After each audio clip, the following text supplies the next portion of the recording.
This is from Adi Leela, chapter 5, starting from text 135. And the title of that chapter is The Glories of Lord Nityananda Balaram.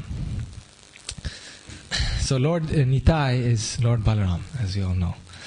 So Krishna and Balaram, and then Krishna came as Lord Chaitanya and Balaram as Nityananda. So Krishnadas Kaviraj Goswami is describing three ways in which Lord Nityananda served Lord Chaitanya, and then he says in those same three ways Lord Balaram serves Lord Krishna.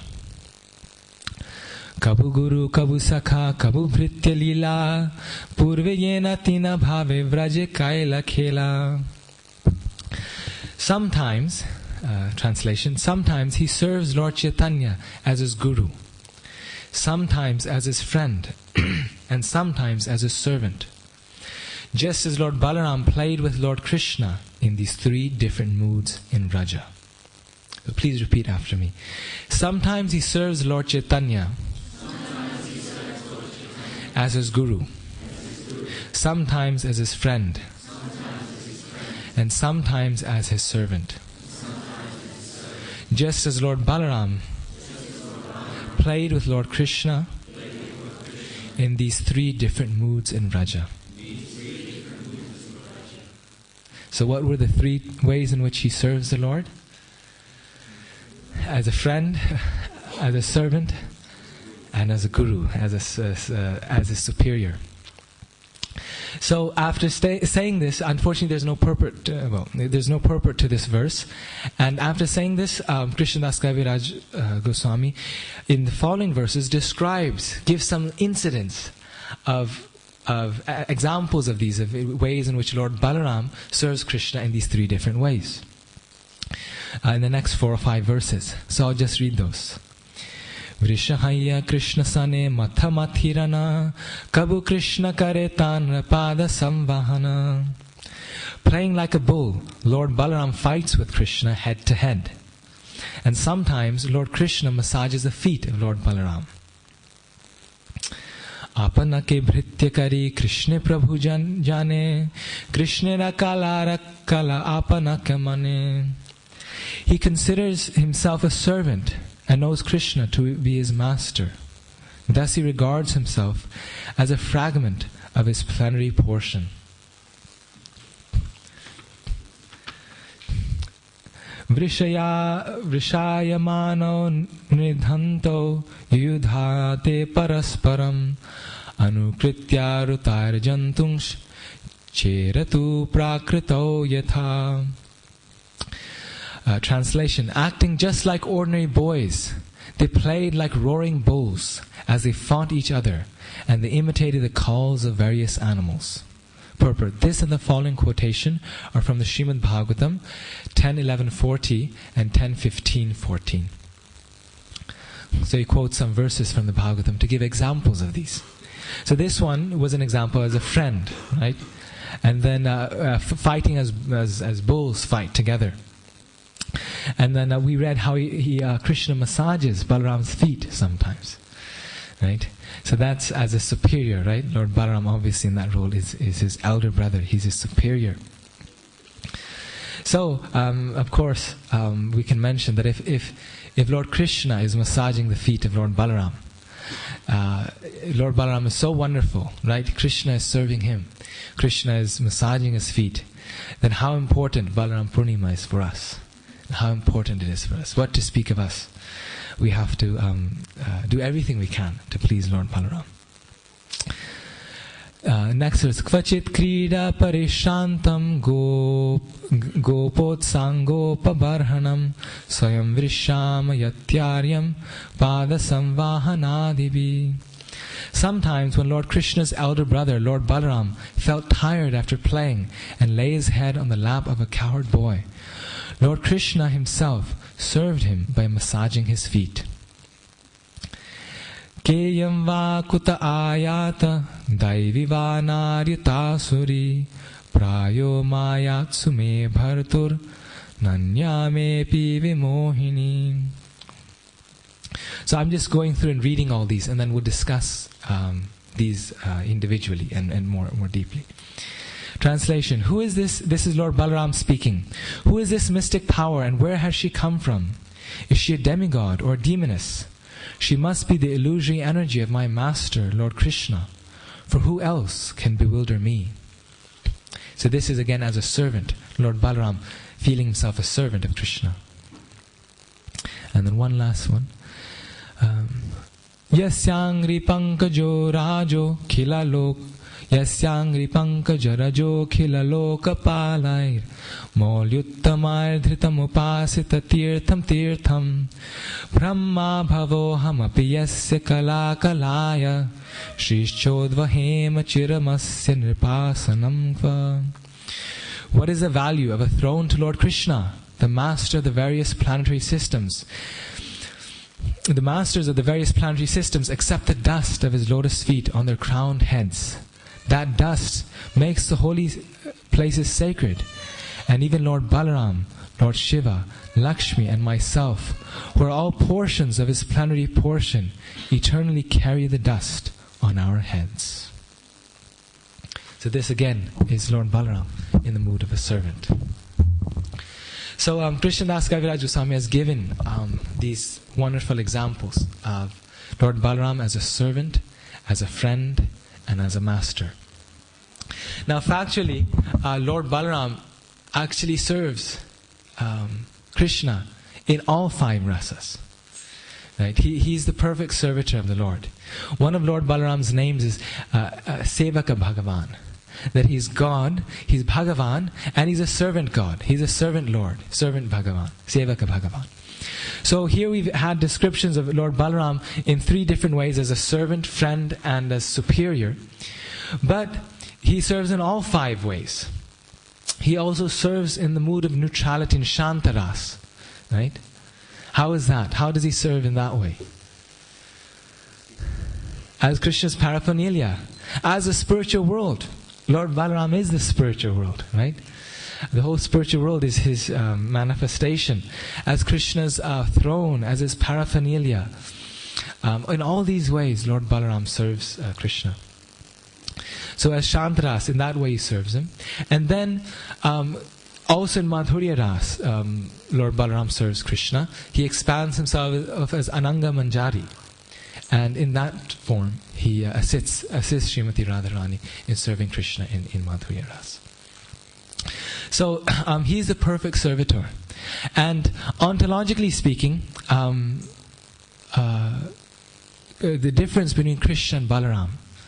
Who can say, what is the difference between Krishna and Balaram? No difference except color, right? Srila Prabhupada describes that the only when Krishna turns white, then he's Balaram. So it's just the difference of color, no other difference. Another way it's described is that when Krishna and Balaram are identical, and you have Krishna here, right? And when he takes one step to the side, then he's Balaram.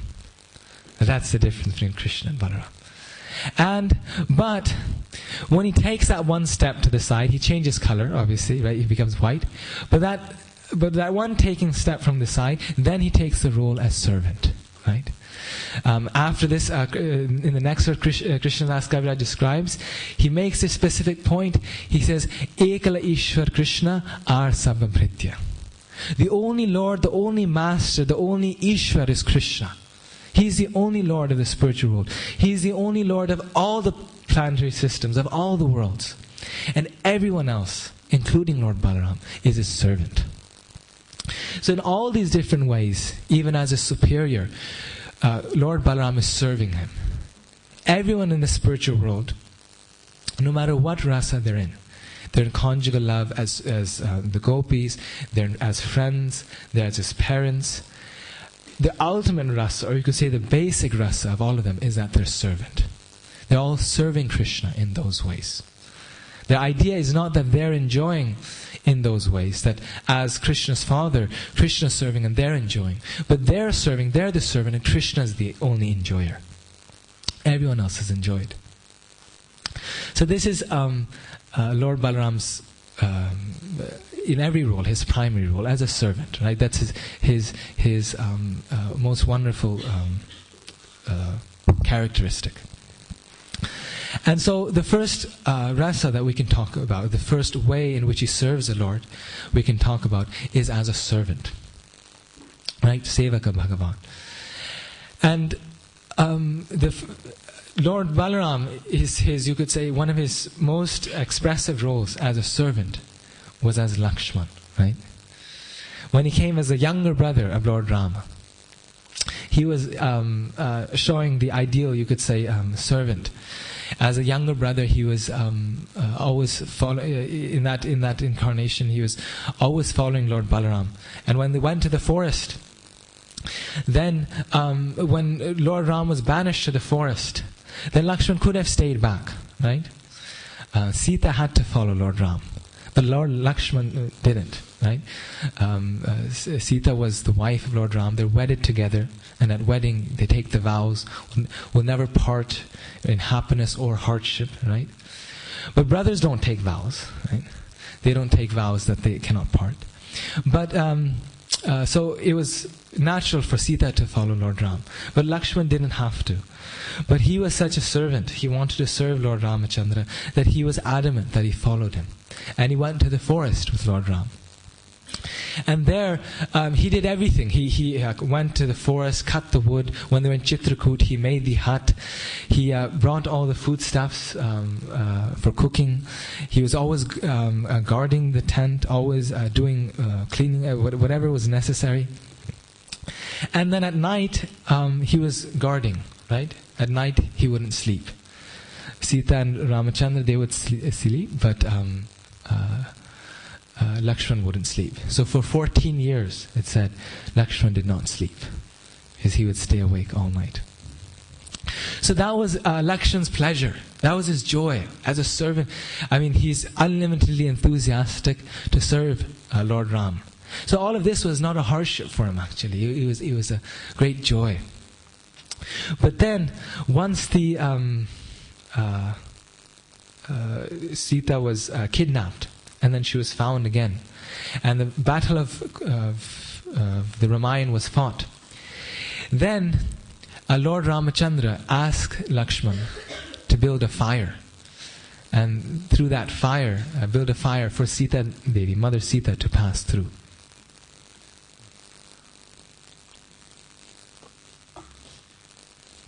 And that was very painful for Lakshman. He couldn't bear that. So all of this until now was not painful for him. He was very happy to serve Lord Rama that way. But when Lord Rama asked him to build a fire pyre that Sita Devi would have to pass through, then he felt extremely pained. Because this is Mother Sita. Of course, he never wanted to do this. But he did this because he was in the role of a servant. Right? He was the younger brother. In that role as Lakshman, he was only serving. He had to follow orders. Lord Ram was his master. So, but even that was okay. But then they come back to Ayodhya, right? And Sita and Ram, they rule Ayodhya for 100,000 years. Very nice, happy time. This is like the best part of the Ramayana, which is actually never talked about because it's just the happy part, right? So it is, but very little is given in the Ramayana on this part. So 100,000 years went by, and then after 100,000 years, we know the story of how some villagers were talking bad of Lord Ramachandra and Sita Devi, because Sita Devi had spent time in Ravana's courtyard. And so therefore, Lord Ram ordered Lakshman to he ordered that Sita Devi has to go to the forest, to the hermitage of Valmiki. And so this was very painful for everyone, right? Even Lord Ram said this is very, very painful. But then someone had to take Sita Devi there, because no one was going to tell her before she actually arrived at that place. And so Lord Ram asked Lakshman to do it. And this activity, this task of taking Sita Devi to the forest and leaving her there, this completely broke Lakshman's heart. He couldn't take this. It was so painful for him. But he had to do it. So he went and he did it. So then when he came back, he told Ramachandra, he said, in this incarnation, I've come as your younger brother, and I've had to do everything that you're telling me.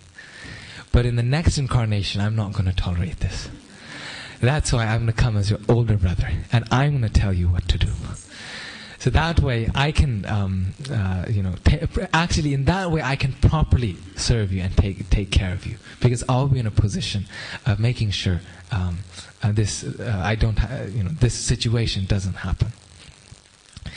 So then Lord, as in Krishna's Leela, Balarama appears as the elder brother. So he comes so that in this way he can serve him better. Right? So in this way, he can be a better servant. So yes, because whenever Lord Ramachandra was in the forest, right, and a little thorn would prick his feet or Sita Devi's feet, then Lakshman's heart would burn, and he'd be so angry he would want to just destroy the whole world. He was Anantadev. But he couldn't, because Lord Ramachandra didn't allow him to. So in throughout the Leelas, he was always just wanting to go and declare war, do whatever to bring Lord Ram back to Ayodhya, but he didn't. But as in his next pastimes, he appeared as Lord Balaram. So this is one example of Lord Balaram as a servant, as Lakshman, right? Then Krishnadas Kaviraj Swami here, in his verses here, he's giving another example from Lord Balaram's Leela of when Balaram was a servant. Right? He acted in the mood of a servant. Can anyone else remember any specific incident or occasion where Lord Balaram in Krishna's Leela and Balaram's Leela, he acted as a servant? Right? It's hard to think of one, right? Because we're always thinking of elder brother like this. Well, one example that he gives, a wonderful example, is in Brahma's Leela, in the Brahma Vimohana Leela, where Brahma steals the calves and the cows. Lord Balaram, actually that day, it was his birthday. The day that Brahma stole the cows and calves, and then the coward boys from Krishna. So Lord Brahma chose that day because Lord Balaram was home. It was his birthday. And that was the only way he could kidnap all the coward boys. So once Brahma's kidnapped all of the boys, then the next day, Lord Balaram notices that everyone is just falling in love with everyone else. This is very amazing. Before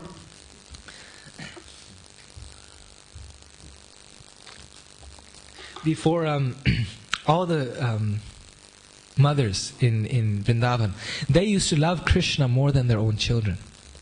Right? When they saw Krishna, milk would flow from their breasts.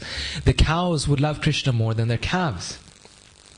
But now a very odd occurrence was happening. That the mothers, their love for their own children was increasing like anything. And they were loving their own children just like they would love Krishna. Oh, thank you. And they were just they couldn't they couldn't stay away from their children. When the coward men were tending the cows, the men used to tend the cows, and the boys used to tend the calves. So when they're tending the cows, then they were on the hilltop, and the calves were on the bottom of Govardhan Hill. They were running on the bottom like that, and they were going by. And normally it wouldn't be a problem. The cows are on top, the calves are on the bottom. But when the cows saw their calves on this particular day, they could not resist themselves. And they're way on top of the mountain, and they just rushed down, like on this rocky. At that time, Govardhan Hill was 27 miles high, so it was a serious mountain. And they just began rushing down, and no one could stop them. All the coward men began beating the cows to try to keep them. No one could stop them, and they rushed down, and all the calves were there, and they immediately began to feed them their milk. And the coward men were very embarrassed by this because they couldn't stop their cows. and also very angry. They're very irritated by the whole thing. So they came down very angry. But then as soon as they saw their sons, then their hearts melted, and they couldn't hold their sticks anymore. And they just ran to their sons and began embracing them.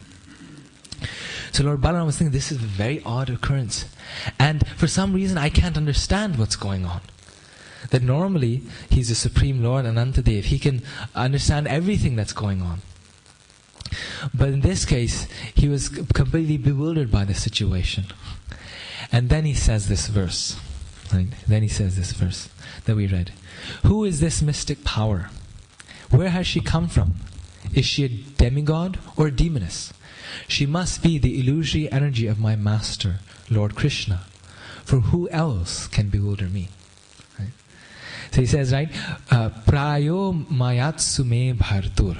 Right? He calls Krishna Bharatur, which is my master. It must be the power of my master, of my dear master. It must be his Maya. Because no one else's Maya can conquer me. No one else's Maya can get to me. But Krishna's can.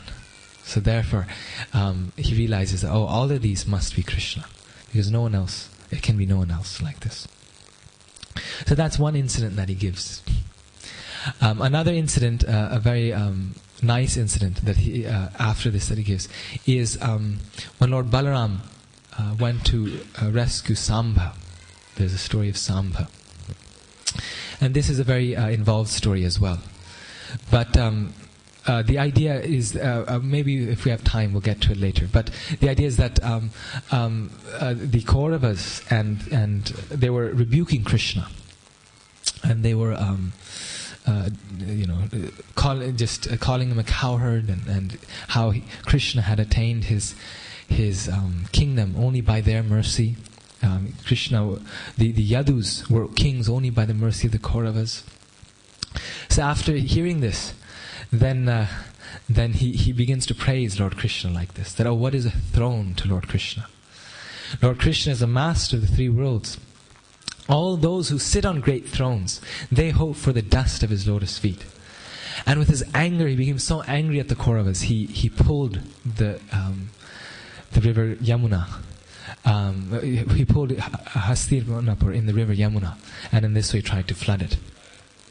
And then the Kauravas came running for mercy.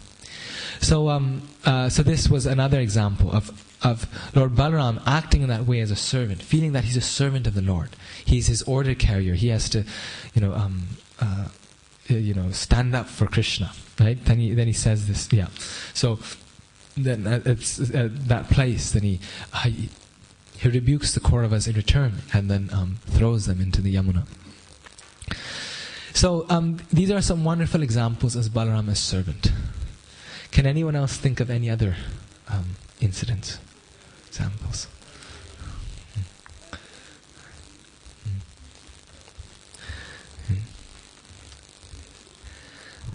I can't either. It's only these two by Krishnadas Kaviraj's mercy. So that's these examples. Now, the second one is as a friend, right? This is probably the most obvious one, right? Whenever we think of Krishna and Balaram, we think about them in the forest, and they're frolicking in the forest, and they're bullfighting. They're butting their heads together. It describes, right? Just as equals, they're climbing on one another's shoulders. So this relationship was not there in other incarnations, right? As Lakshman would never climb on the shoulders of Lord Ram, right? He couldn't even think of it. He was always respectful to the Lord. But this is as true friendship, right? They're throwing ball, they're playing. So all of his sort of friendly pastimes in Vrindavan are examples of Krishna's friendship, of Balaram serving Krishna in the mood of friendship. Krishnadas Kaviraj here, he himself doesn't just gives this verse from the Bhagavatam, same verse. He says, acting just like ordinary boys, they played like roaring bulls as they fought each other, and they imitated the calls of various animals. So this is the Sankhiras, the mood of friendship between Krishna and Balaram. And I don't have much more to say on this. There's not much more said on this. Anyone else has he's basically always in a friendship mood, right, in Vrindavan. Now, the one that is possibly most instructive and also the most prominent is as Lord Balaram as a superior, right, as a spiritual master. Now, this is very important because this is a unique quality in Lord Balaram, because Lord Balaram is actually, in his role as spiritual master, he's a spiritual master of the entire spiritual world, right? It's not just that he's a spiritual master of one or two people, but he's actually the spiritual master of the entire spiritual world. We say he is the spiritual world, right? He makes the abode of all the the spiritual world and all these things, but he's also the spiritual master of all the residents of Raja. So we can think about it that how this the Vrindavan Leela, Krishna's pastimes, are like a divine drama, right? We say by Yoga Maya this whole drama is taking place, and Krishna is the principal actor in this drama, and everyone is taken away in this drama. They all forget themselves in this wonderful drama. So the person who's, you could say, directing everyone in some ways in this drama is Lord Balaram. In some ways, he's or you could say in the drama, he's like the senior role, the director. When, for example, when Krishna, when he jumped in the river Yamuna, then all the residents of Vrindavan, they wanted to rush into the river Yamuna. Right? Everyone just wanted to go and help Krishna. We have to go and help him. We have to go and save him. But Lord Balaram, he stopped them. He stopped them all. He kept everyone on the shore. He says, "No, I know my Lord's power. I know Krishna's power. Don't worry. Don't go inside. Don't go and help him, because he's fine there." So in this way, he's in that role where he's like the older brother. And that day especially, when Krishna jumped into the into the river Yamuna to fight Kaliya, the reason why everyone was so disturbed, the reason why Mother Yashoda was so anxious, was because that day Krishna had gone to the forest without Balaram. So if Krishna's with Balaram, then Mother Yashoda is very happy. She's satisfied. She knows Krishna's protected. Balaram is protecting him like that. Big brother's there. But that day he had gone alone. So everyone is very worried like that. So in that way, he's a spiritual master of the entire spiritual world. So this is Lord Balaram's role as Guru, which is very relevant for us, right? Guru Tattva. Guru Tattva comes from Balaram Tattva. From Lord Balaram comes this tattva of the spiritual master. And so even Krishna takes him as a superior, right? We're reading here how Krishna massages his lotus feet, at times. Krishna is helping him, in so many ways, is seeing him as a senior in so many ways. So in this way, we see that he's the original spiritual master, and he's guiding all of the different activities. He's guiding all of the different, you could say, living and residents of the spiritual world in how to exactly serve Krishna. And he's so expert that he can do all the services himself, right? He manifests in every different way. We showed how even in Madhurya Ras he's manifested himself. In all these different ways he's manifested himself. He's perfectly capable of serving Krishna in every way that Krishna is fully satisfied. And there's no need for us, right? But then the question is, what is the need of anyone else? What is our need in the spiritual world? And that's Lord Balaram's quality as a spiritual master. Even though he's fully capable and fully competent of serving Krishna in every single way, but out of his compassion, he wants to engage everyone else in Krishna's service, right? In Krishna's activities. So in Krishna's pastimes in Vrindavan, Krishna killed many demons, right? He killed about 24 some demons. And in Bhaktivinoda Thakur's writings, he compares each of these demons to one of the anarthas within our heart, right? When Krishna kills a particular demon, then he kills that particular anartha within the heart. Now, it's very interesting. I have this whole list of all the different anarthas and the different things that they represent. Well, one thing that Bhaktivinoda Thakur specially points out is that the demons that Lord Balaram killed in those pastimes, those demons, you could say, were the most difficult. They were the most vicious, you could say. And those anarthas, he said, the reason why Lord Balaram killed those particular demons is because those anarthas, he said, can only be removed by the mercy of the spiritual master and by the mercy of Lord Balaram. So that's why they're very, very significant. And that's why it's so important to get that a mercy of Lord Balaram. So, and it's very interesting how in these particular, Lord Balaram, as a spiritual master, how he particularly removed these anarthas. So what I want to do is I just want to quickly tell you about this, and then we'll discuss these particular ones in detail. So Lord Balaram, he killed 2 demons in particular, right, in Vrindavan Leela.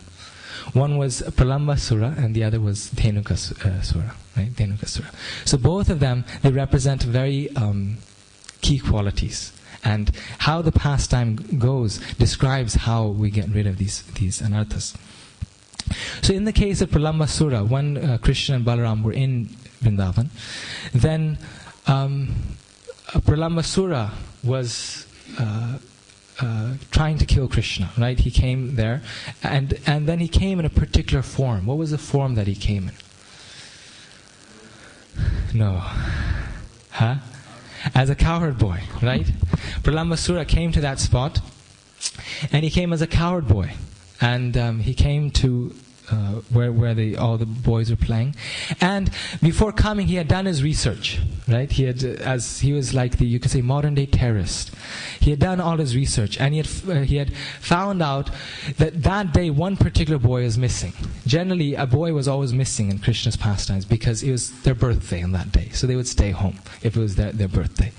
And that particular boy was missing. So Pralamba Sura took the form of that boy, and he joined Krishna's pastimes. Now when he got there, then Lord Balaram and Krishna were there, and Krishna, he noticed this boy, but he didn't say anything, right?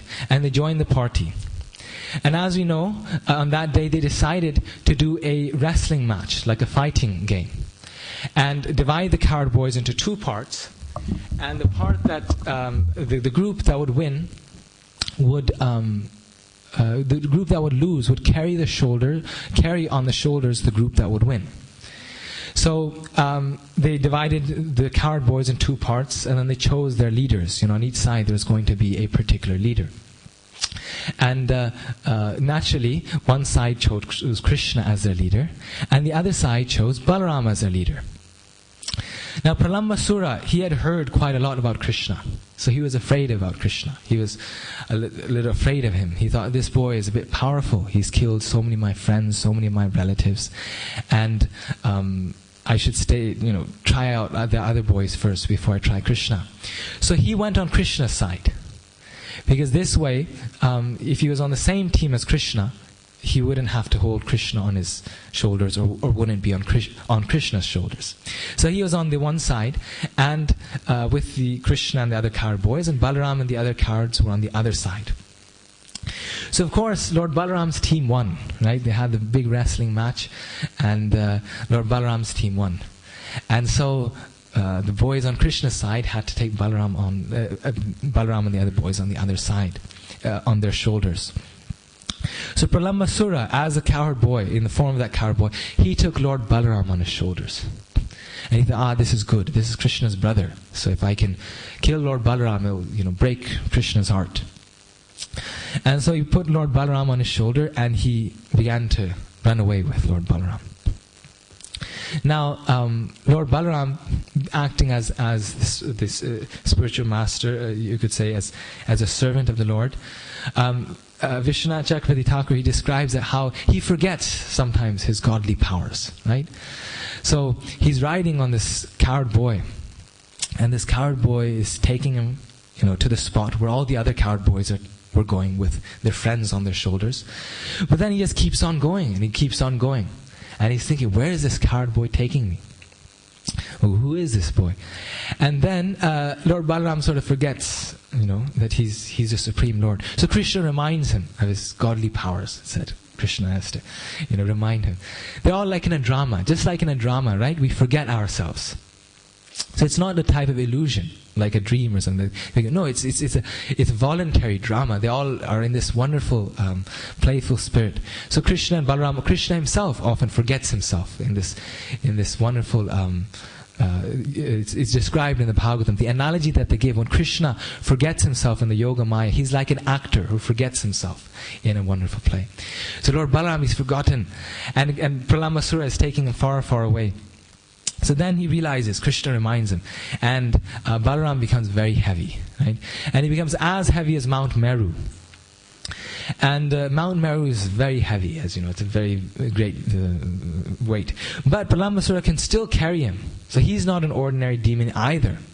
He's a great demon. And so he takes the form of this massive demon whose head is touching the sky. Because no longer in his cowherd boy form can he handle the weight of Balaram. And when Lord Balaram sees this boy in this Pralambasura form, then he becomes greatly shocked, greatly amazed. Wow, what a great demon. Wow, I didn't realize this, what I was into, whose shoulders I was on. So then he gives Pralambasura one good blow, one strong blow on the head, and the demon is dead, and he falls dead on the ground. So, and then naturally all the cowherd boys come and they all cheer for Lord Balaram. Well done, well done, well done. So in this way he kills Lord Pralambasura, this massive, horrible demon. So Bhaktivinoda Thakur describes that this demon Pralambasura represents an anartha. Which anartha do you think that he represents?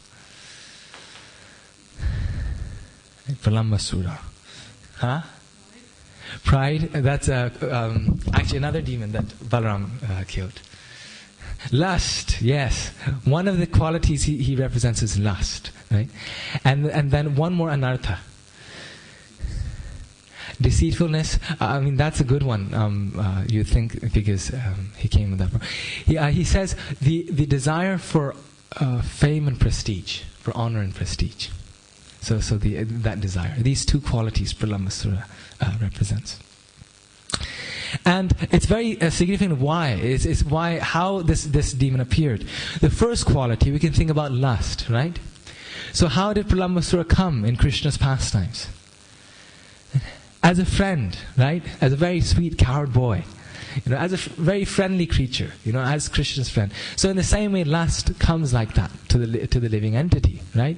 It comes as a very nice friend and very attractive and in disguise, right? And it's one of the deepest anarthas, one of the things that drags us away from Krishna, right? He comes as a cowherd boy, as a friend, and he puts us on our shoulder and takes running, he takes us away from Krishna. So that's one as lust, right? Then the second quality is the quality of desiring honor and respect, right? And this quality, specifically is referring to in a devotee, right? Once we come to devotional life, right? We give up everything. We give up all the sinful activities. We practice the regulated principles. But still that desire for, as a devotee, to be respected, to be honored, that still remains, right? And that desire remains, that desire is sort of very tricky because it's as a devotee, one's thinking, oh, I'm a devotee of the Lord, in the sense that I don't want material honor, I don't want prestige, I don't want to become a big man, but I'm a devotee of the Lord, and therefore, I should be respected like this. It's another very subtle, you could say very subtle anartha. So that one also, it comes as a friend. It comes as one of us. It's not something outside. It's not a material anartha. It's not, you could say, when you go out on the streets, a bad billboard or an unkind, person or a demon, something like that. Something that's very obvious. This is something that comes within our devotional lives as a friend. And we just, we think about it in different ways. So again, that quality also comes as a friend. So Bhaktivinoda Thakur says that specifically these two qualities can only be freed by the grace of the spiritual master. Right? He says the other qualities, he lists 24 different anarthas. Right, so many other different qualities. He says those, by chanting the holy name very purely, by begging the Lord, by performing devotional service, by these two things, by chanting and by performing devotional service, one can get rid of them. But these ones, even by those activities, one cannot fully get rid of them. Only by the grace of the spiritual master can one get rid of them. As it's a fact, isn't it? Krishna and Arjuna in the Gita, he asks Krishna, he says, why do people act in certain ways even though they don't want to act in that way? Even though their intelligence tells them that this is not the right thing to do. And Krishna, what does he respond? He says, right, it is lust only, O Arjuna, which is the all-devouring sinful enemy in this world. Right? So lust is the all-devouring sinful enemy in this world. It's a root, you could say, chain, a knot that's binding the soul to this world. And that only by the grace of the spiritual master ultimately does one get free from it. And therefore, only by the grace of Lord Balaram. Because the spiritual master is a representative of Lord Balaram, right? It's only by his grace, by Balaram's grace, that we can become free of these things. So in the Krishna book, Prabhupada writes this, right? This is probably the most emphatic statement, one of the most emphatic statements where we find about why this day is so important and why we pray to Lord Balaram on this day, why it's so important and so valuable to pray on this day. He says, Krishna book, this is in the chapter Prayers by the Demigods for Lord Krishna in the Womb. He says, in the Upanishads it is stated, Nayam Atma Bala Hinena Labhya. Nayam Atma Bala Hinena Labhya. The purport is that one cannot attain the supreme platform of self-realization without being sufficiently favored by Balaram. Bala does not mean physical strength. No one can attain spiritual perfection by physical strength. One must have the spiritual strength which is infused by Balaram or Sankarshan. Ananta or Shesha. Ananta or Shesha is the source of the power which sustains all the planets, in all different positions. Materially, this sustaining power is known as the law of gravitation, but actually it is a display of the potency of Sankarshan. Balaram or Sankarsana is the source of spiritual power, or the original spiritual master. Therefore, Lord Nityananda Prabhu, who is also the incarnation of Balaram, is the original spiritual master. And the spiritual master is a representative of Balaram, the form of the Supreme Personality of Godhead, who supplies the spiritual strength. In Chaitanya Charitamrita, it is confirmed that the spiritual master is a manifestation of the mercy of Krishna. Right? So here he's saying, no one can attain the spiritual perfection without the mercy, without being favored, without being sufficiently favored by Balaram. Right? And this is why we see the importance of the spiritual master and pleasing the spiritual master. Who's a representative of Lord Balaram. Prabhupada here saying he's a representative of Lord Balaram. Because these deep knots in our heart, they're cut only by that mercy of Lord Balaram. And he's unlimitedly powerful, right? He's Sankarshana. We should mention that the Bhagavatam describes how on his heads, on one of his heads, this entire universe is resting. But Anantashesh is not exactly sure where it is resting. Right? So there's no shortage of physical strength, of material strength in Lord Balaram. And similarly, there's no shortage of spiritual strength. By the spiritual strength of Lord Balaram, one can attain him. So this is one anartha, right? Lust and two anarthas, and this desire for honor and prestige. Then we have the past of Dhenukasura, right? The ass demon, right? He came as a big ass. Actually, in his last life, Dhenukasura was the son of Bali Maharaj. He was Sahika. His name was Sahika, right? And so he was actually the son of Bali Maharaj, a great devotee of the Lord, previous to his becoming Dhenukasura. And one time he was, in the, you could say, in the lineage of the demons. So he was son of a great devotee, but still, he was sort of part of that culture, you could say, that society. So one time he was on top of a mountain. I forget which mountain it was, but he was enjoying with 10,000 women. So we can imagine, he was. There's so much noise there. There's dancing. There's music, and he was enjoying in the company of 10,000 women. Now, there's just one problem. As we see in material life, there's always a problem. That in a cave next to where he was enjoying, Durvasa Muni was performing his meditation, right? So this is how we see in material life. Like it always gets foiled. You make the perfect arrangement, and something goes wrong. Police come or something.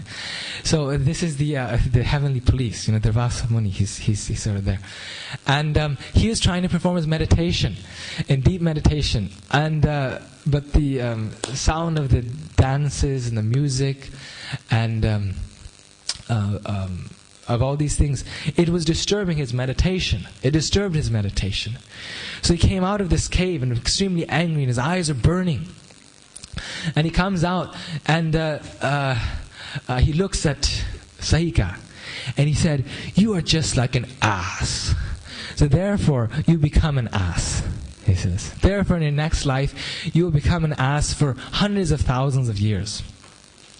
And he says, after 400,000 years, you will go to the forest of Talavan, and there Lord Baladev will liberate you from this. So even though, we've in the Bhagavatam, we've always sort of seen Durvasa Muni as a very angry mystic, and sometimes we don't even see him as we see in the story of Amrish Maharaj and Durvasa Muni. Amrish Maharaj is the great devotee, and Durvasa Muni is sort of just like a mystic, but still he's a very great personality and a great devotee. So even his curse, very much like Narada Muni's curse, it had such a wonderful positive benefit.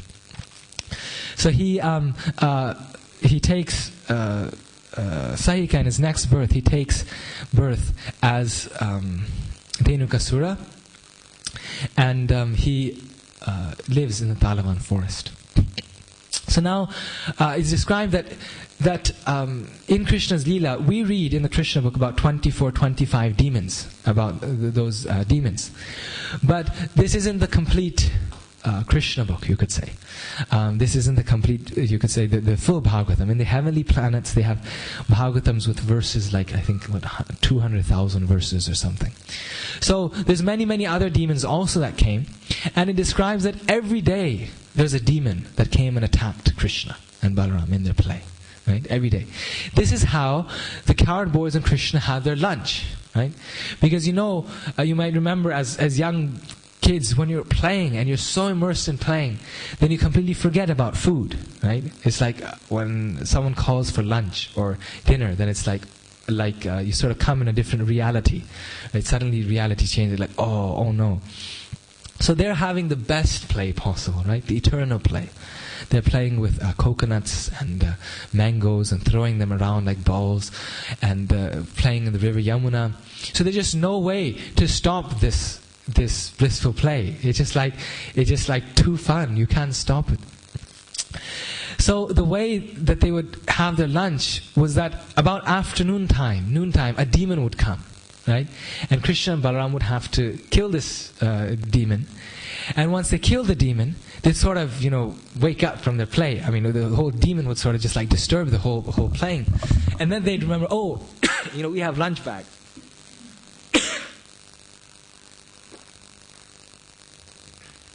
We should eat, we should eat today. And so they sit down and have their meals.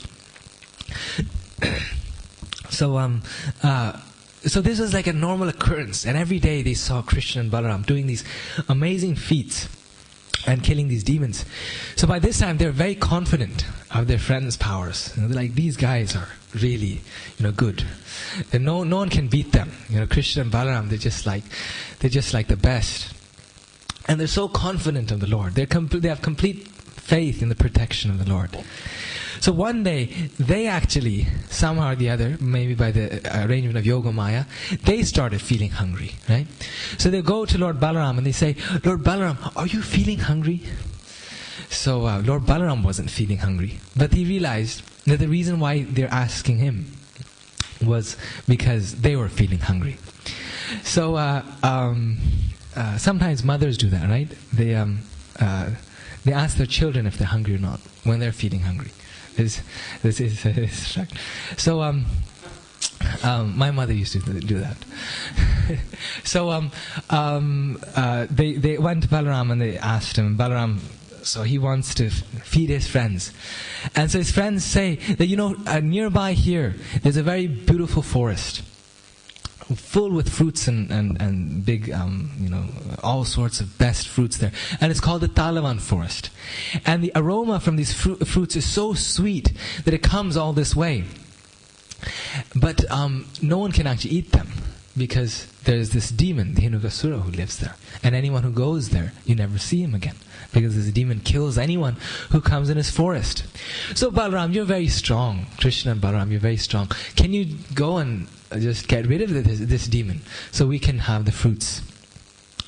So Lord Balaram, he's very happy to serve his friends, and he takes up the wonderful opportunity. And so he goes, first of all, he goes alone to the Talavan forest to meet this demon, Dhenukasura. Right? And Dhenukasura, he's somewhere in that forest, and Balaram goes and he goes to one of the big trees and he starts shaking it like anything. He's shaking like it's all these nice fruits, they fall down on the floor, and all the coward boys then come, right? And they start picking up these fruits and starting to eat them, and they're complete bliss.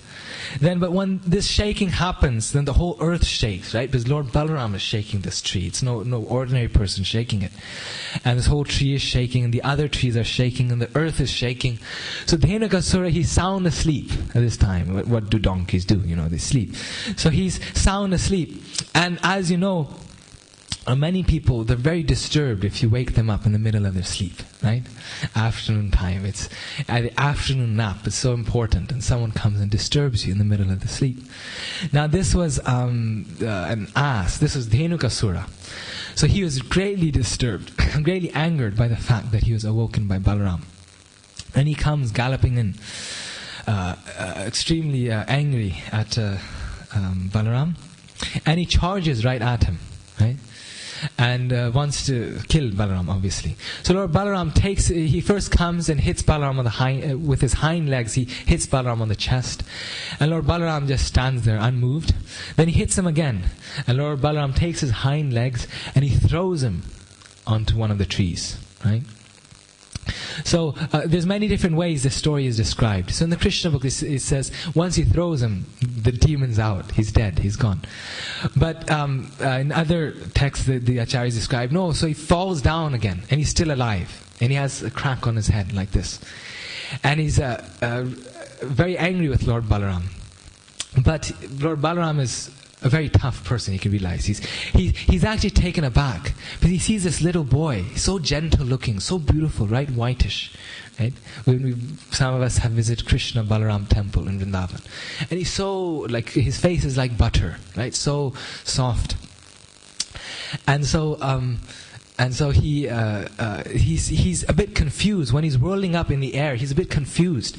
He's just confused. How is it that this boy threw me up on this tree? It just doesn't make sense to him. And so anyway, he falls down again on the ground. And this time, he charges towards the coward boys. Right? He thought a nice way to get to Balaram is to charge towards the coward boys.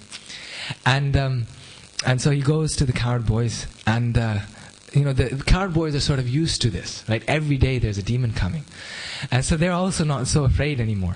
So Sridham, he takes his stick and he starts beating the Dhenukasura demon. And I think, what was it, Subal or something, he, like a cowboy, he makes a noose that he tries to noose Dhenukasura and put him in his noose like that.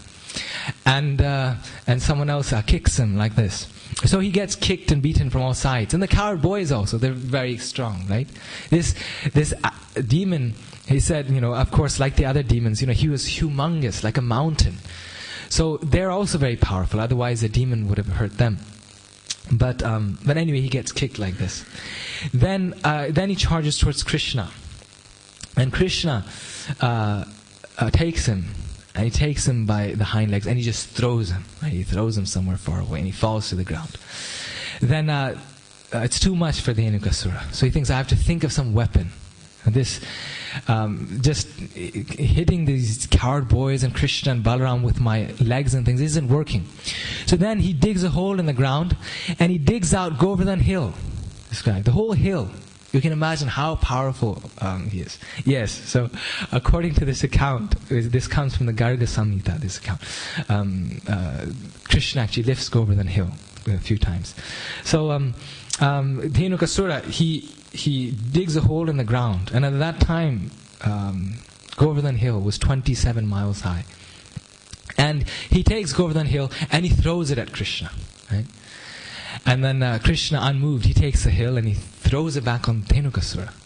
And then Dhenukasura throws it back at him. And then he throws it back, Krishna throws it back on Dhenukasura. So this goes on a few times. And then finally, Krishna is his devotee, Govardhan is his devotee. So he puts him aside and he sets him aside. He doesn't want to use him anymore as a weapon. So then Dhenukasura goes back to Balaram. Finally goes back to Lord Balaram. And Lord Balaram, he takes him again. And he takes him by the hind legs and he throws him to the ground. And then his head cracks. But still he doesn't die. Still Dhenukasura doesn't pass away, right? And then Balaram comes and gives him one strong punch on his head, like he did to Pralamasura. And then Dhenukasura is out. He's gone. So finally he's dead. So Dhenukasura was so difficult to finish. So difficult to kill, right?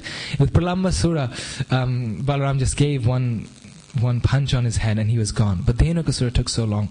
And Bhaktivinoda Thakur describes that Dhenukasura represents material knowledge. He represents the anartha of material knowledge. Or the lack of spiritual knowledge. The covering of spiritual knowledge.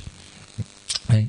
So this is avidya. This is the root thing that's binding us to this world. Ignorance, right? Ignorance of our true identity, ignorance of our relationship with Krishna, and the covering of material knowledge. So that quality also, right? That quality also can only be dispelled by the spiritual master. Right? We say, Om Jnanam Timanandasya Jnananjana Shalakaya Chakshurun Militam Yen Tasmai Shri Gurave Namah. That the spiritual master, one of the main roles that he has, his primary, you could say, function, is that he gives spiritual knowledge. He wakes up our eyes, which are darkened by ignorance. He shines the torchlight of knowledge and opens our eyes with the torchlight of knowledge. So this also could only be removed by Lord Balaram, because Lord Balaram is the original spiritual master. This is why Krishna did not kill Dhenukasura. There are actually two reasons. There's two reasons why Krishna himself didn't. The first reason is that, as we heard in his last life, Dhenukasura was who? Sahika. And who was Sahika? The son of Bali Maharaj. And who was Bali Maharaj? He is the grandson of Prahlad, right? And when Lord Nrsingadev had killed Hiranyakashipu, then Hiranyakashipu is the father of Prahlad, right? So even though Prahlad Maharaj was so happy that Lord Nrsingadev had come and he had killed his demoniac father, but still to see his father being killed was very painful. Was a little, not very, very, a little heart rendering for Prahlad Maharaj. But still, it was his father. He was a demon, but still, he felt a little disturbed, you could say unhappy, or not unhappy, but just moved by the situation. So Lord Nrsingadev promised Prahlad Maharaj that he said that in your dynasty, I promise you that I'll never kill another one of your descendants. I'll never touch them. I'll never kill them. So he gave sort of Prahlad Maharaj this promise. So because Dhenukasura in his previous life was a son of Bali Maharaj, was Sahika, who was the grandson of Prahlad, Krishna sort of remembered that, and he didn't want to kill Dhenukasura. He thought, no, I won't kill him because of this promise. So that was one reason, sort of you could say the pastime reason, like that. And then the second reason was because of this one, that Lord Krishna did not, the demons that Lord Balaram killed, like Bhaktivinoda Thakur describes, they're the ones, he only killed a few, these two. They're the ones that are the anarthas in our heart that only the spiritual master, that Krishna has arranged it that the spiritual master removes. The other anarthas Krishna can remove, but these he leaves for the spiritual master. So he wanted Lord Balaram to kill Dhenukasura in this one. So you might now just be wondering, it might be burning, what are some of the other anarthas, that Krishna removes. So I thought I'll just read a few of them, and then we're getting to the end of our time pretty soon. So then we'll have some question and answer. Putana, who do you think Putana represents? False guru, yes. Pseudo guru, yes. Shakata Asura. Bad habits, lethargy, vanity. He was a cart demon, So he's lethargy. He's just sitting there. He's a demon as just sitting. Trinavarta, the whirlwind demon. This one is interesting. I like it. He's false pride, which comes from material scholarship, and bogus philosophies. Right? Very airy, right? It takes your brain everywhere. It goes in all directions. The whirlwind demon. They say people who are intellectual are very vata. They're very air, right? They've got a lot of air in their head. So Trinavarta, the whirlwind demon. Then Nalakuvar and Manigriva. Arrogant pride that comes from puffed up prestige, which is rooted in madness for wealth. Vatsasura, the captain, the childish type of mentality which gives rise to a type of greediness. Like this. Bakasura, cunning, duplicity, deceptiveness. False types of behavior. Aghasura, cruelty and violence. So there's many more. The list goes on. And Bhaktivinoda Thakur says, the devotee who worships the holy name should first petition the Lord for the strength to cast out all of these unfavorable tendencies, and should pray thus before Lord Hari on a daily basis. By doing this regularly, the devotee's heart will eventually become purified. Sri Krishna has killed a number of demons which may arise in the kingdom of the heart. So in order to destroy these problems, a devotee must cry very humbly before the Lord and admit defeat. Then the Lord will nullify all contaminations. So in order for the Lord to appear within the heart, first Lord Balaram must appear in the heart, right? This is also how Krishna appeared in this world, right? When Krishna appeared, then first, who appeared in Devaki's womb? It was Lord Balaram, right? Lord Balaram appeared, and then he sort of set the red carpet there for Krishna. He made all the arrangements, and then he suddenly disappeared, and he was transferred to the room of Rohini. So everyone thought that Devaki had a miscarriage. She thought that she had a miscarriage, but he appeared there to ready everything for Krishna. Krishna would only appear in Devaki's heart and in her womb once Balaram had been there. And once he had been there, then Krishna appeared in Devaki's heart. So in the same way, Lord Balaram will appear, Krishna will appear in our hearts only if we have the mercy of Lord Balaram. If first Balaram appears, and first Balaram as a spiritual master or this guru will appear in our heart. So by the spiritual master's mercy, by Lord Balaram's mercy, we get Lord Krishna. And thank you very much. Thank you. If there are any comments or anyone else has